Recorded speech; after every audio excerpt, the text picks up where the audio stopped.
13 आणि 14 ऑगस्टला महाराष्ट्रात कुठे पावसाचा जोर वाढणार, कुठे जोरदार तर कुठे हलका पाऊस राहणार. पण हा अंदाज पाहण्याआधी आम्हाला कमेंटमधून सांगा की तुमच्या जिल्ह्यात सध्या किती पाऊस आहे ते.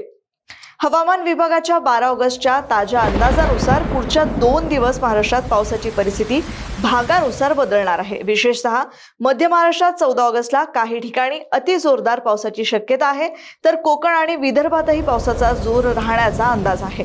सगळ्यात आधी बघूयात मध्य महाराष्ट्र. इथे पावसाचा जोर वाढण्याची शक्यता आहे.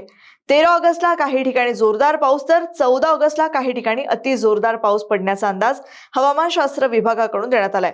नाशिक, धुळे, जळगाव, अहिल्यानगर, पुणे, सातारा, सांगली, कोल्हापूर आणि सोलापूर या भागांमध्ये स्थानिक परिस्थितीवर लक्ष ठेवावं लागेल. विशेषतः घाटमाथ्याच्या भागात पावसाचा जोर अधिक राहू शकतो. आता बघूयात कोकण. 13 ते 14 ऑगस्टला कोकणात अनेक ठिकाणी पाऊस राहणार आहे. पालघर, ठाणे, मुंबई, रायगड, रत्नागिरी आणि सिंधुदुर्ग या भागात पावसाच्या सरी पडण्याची शक्यता आहे. विशेषतः 13 ऑगस्टला काही ठिकाणी जोरदार पाऊस होऊ शकतो. म्हणजेच कोकणात पाऊस कायम राहणार असला तरीही संपूर्ण भागात सारखाच मुसळधार पाऊस पडेल असं नाहीये. यानंतर मराठवाड्यात पावसाचा जोर तुलनेनं कमी राहण्याची शक्यता आहे. छत्रपती संभाजीनगर, जालना, बीड, धाराशिव, लातूर, नांदेड, परभणी आणि हिंगोली या भागात काही ठिकाणी तुरळक ते विखुरलेल्या सरी पडू शकतात.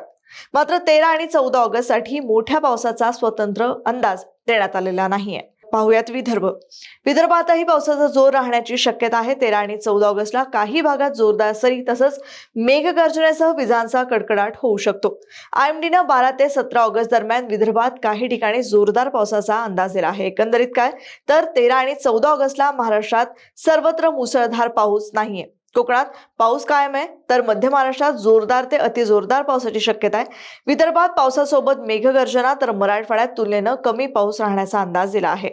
तुमच्या जिल्ह्यात सध्या किती पाऊस आहे आम्हाला कमेंटमध्ये तुमच्या जिल्ह्याचं नाव आणि पावसाची परिस्थिती नक्की सांगा. आणि अशाच हवामानाच्या अपडेटसाठी ॲग्रोस्टार मराठीला नक्की फॉलो करा.